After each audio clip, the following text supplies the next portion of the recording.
વસાવા પર બે વખત જે કેસ થયા તેમને જેલમાં જવું પડ્યું, તડીપાર થયા, એનો લાભ એમને મળ્યો છે. એના માટે મતદાર એમની તરફ ખસકી ગયા છે ભાજપના.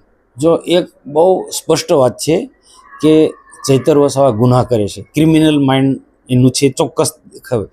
એ ધારાસભ્ય નહોતા ત્યારે પણ કેટલાક જીવીના લોકો સાથે એને કુવાડીથી માર્યા છે. કેટલાક ગ્રામ પંચાયતીની ચૂંટણીમાં પણ કેટલાક લોકોને મારામારી કરી છે. અને ધારાસભ્ય બન્યા પછી પણ ફોરેસ્ટના અધિકારીના ઘરમાં બોલાવીને એને ગેંદીને માર્યા છે. આવા અનેક પ્રકારના જે ગુના સંજય વસાવા તાલુકા પંચાયતના પ્રમુખ એટીવીટી મિટિંગમાં પ્રાંત અધિકારીની સામે બીજા જિલ્લાના અધિકારીની હાજરીમાં એમને ગ્લાસ છૂટો મૂક્યો, મોબાઈલ છૂટો મૂક્યો, એને બંને વચ્ચે મારામારી થઈ. આ બધા પ્રકારના જે ગુના કર્યા છે એ પુરાવા છે. તો એ પુરાવાના આધારે એની સામે એફઆઈઆર થયેલી છે. અને જે ભોગ બનનાર વ્યક્તિ એને ફરિયાદ આપે જ ને અપાય છે ને તે ફરિયાદ થઈ ને એમાં જેલમાં જવું પડ્યું છે.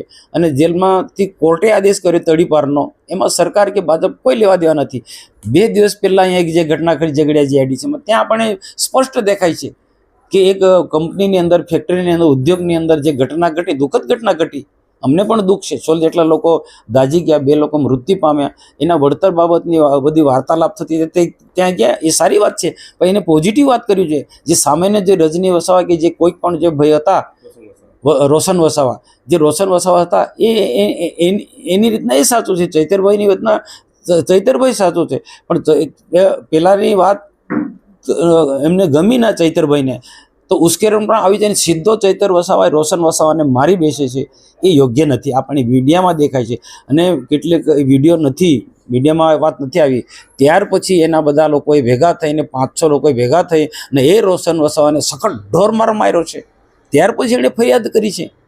તો આ ભોગ બનનાર વ્યક્તિ ફરિયાદ તો કરે જ ને. આજે કાયદાનો કામ કરે છે. ઇન્દિરા ગાંધીને પણ જેલમાં જવું પડ્યું છે. તો પણ આ જે વસ્તુ છે ને, લોકોમાં એમની પાસે જે સોશિયલ મીડિયાની જે ટીમ છે કે કેટલાક લોકો જે એને બીજી રીતના ટ્વીટ કરે છે. ચૈતર વસાવા આદિવાસીઓ માટે લડે છે, ચૈતર વસાવા ગરીબો માટે લડે છે.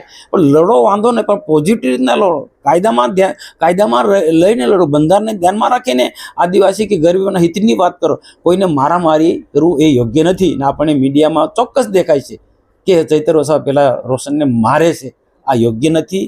અને હું સખત શબ્દોમાં વખોડી કાઢું છું. અને આનો લાભ આ લોકો બીજી રીતના કે આદિવાસીઓમાં લડે છે, ગરીબો માટે લડે છે. પણ લડવાની આ પદ્ધતિ થોડી છે. મારામારી થોડું કરવાનું હોય છે.